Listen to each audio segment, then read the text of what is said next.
আসসালামু আলাইকুম। নিরপেক্ষ নির্বাচন এবং তত্ত্বাবধায়ক সরকারের জন্য প্রয়োজনীয় সংবিধান সংস্করণে আমার পক্ষ থেকে স্বাগতম। আজকের বিষয় গণহত্যাতে পশ্চিমবঙ্গের মদত। তো পশ্চিমবঙ্গকে তো আমরা সবাই চিনি যে বাংলাদেশের খুব নিকটে, যারা নিজেদেরকে খুব বড় মনে করে, যারা মনে করে তারা শরৎচন্দ্র, বঙ্কিমচন্দ্র, রবীন্দ্রনাথ ঠাকুর, বাংলা সাহিত্যে তারা অনেক কিছু।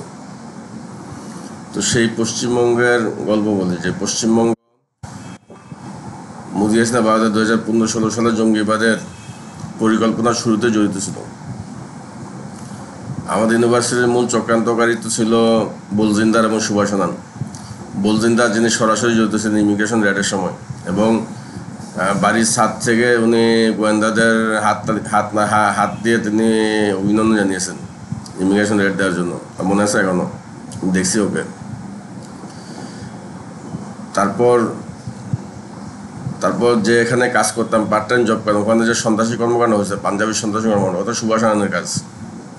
ওখানে সুভাষ আনন্দ জড়িত ছিল এবং ওখানে বলজিনের মদত ছিল। তারপর ইউনিভার্সিটির ভিতরে তারা কিন্তু তারা পশ্চিমবঙ্গে তারা যুক্ত করছিল, এবং ইউনিভার্সিটির যে হেড রিসার্চার ইন্ডিয়ান মার্গারেটের আন্ডারে এটা তখন হয়েছিল।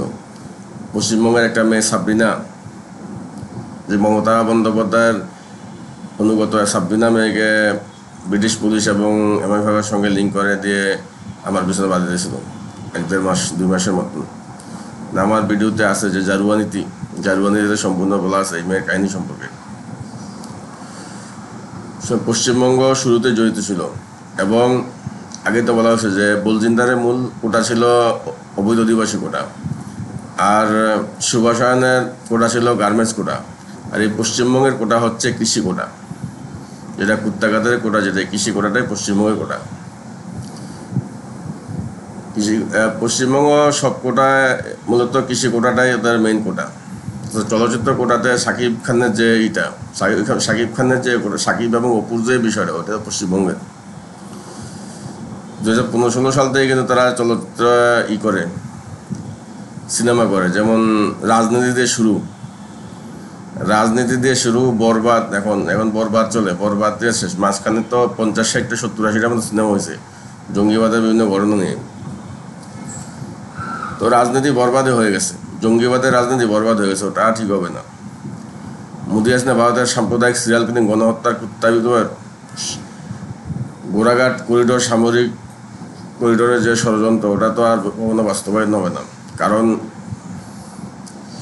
সমস্ত অপকর্ম তো ফাঁস হয়ে গেছে। এবং বিমানের প্রক্সি অ্যাক্সিডেন্ট তো প্রমাণ করে যে সবাই চিনে গেছে সাম্প্রদায়িক কসাই কুত্তাকে। সেটা সাম্প্রদায়িক কসাই কুত্তা তো গোপরাসা মোদি। এবং মোদি তো ভিসা নীতির নামে যে পিনাকি, যে একটা হায়ানা, যে পিনাকি, যে মানে টাকা মেরে খাওয়ার জন্য সে বাড়িতে যে গণদর্শন করছে, কত বড় সাহস! ওরা তো সুযোগ পাইলে আমি তো যাবজ্জীবন ওরা তো ফাঁসি দিব, আমি সুযোগ পাইলে আমি ওরা এবং কুত্তাঘাতেরকে তো ফাঁসি দিব আমি সুযোগ পাইলে, আল্লাহ যদি সুযোগ দেয়, জনমত যদি গঠন করতে পারি। এখন তো জনসচেতনতা চলতেছে, জনসচেতনতা হয়ে গেলে ইনশাল্লাহ নিরপেক্ষ নির্বাচন এবং তত্ত্বাবধায়ক সরকারের বিজয় আমার 100% নিশ্চিত। জনসচেতনতার পরে যদি জনসমর্থন পাওয়া যায় এবং জনমত তৈরি করা যায়, তাদের কুত্তাঘাতকে এবং পিনাকে ফাঁসি দেওয়া যাবে। তো এই গোড়াঘাট করিডোর ষড়যন্ত্রের বাস্তবায়নের আমি আর কোনো পথ দেখি না, কারণ মানুষ সচেতন অলরেডি হয়ে গেছে। মানুষ এখন বুঝতে শুরু করছে। মানুষ যে বেহায়াপনা শুরু করছিল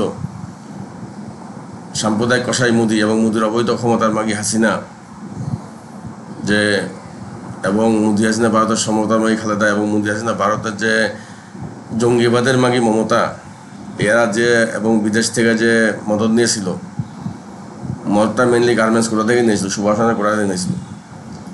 ইসরায়েল, ব্রিটিশ এবং আমেরিকার মদত নিয়ে বাংলাদেশে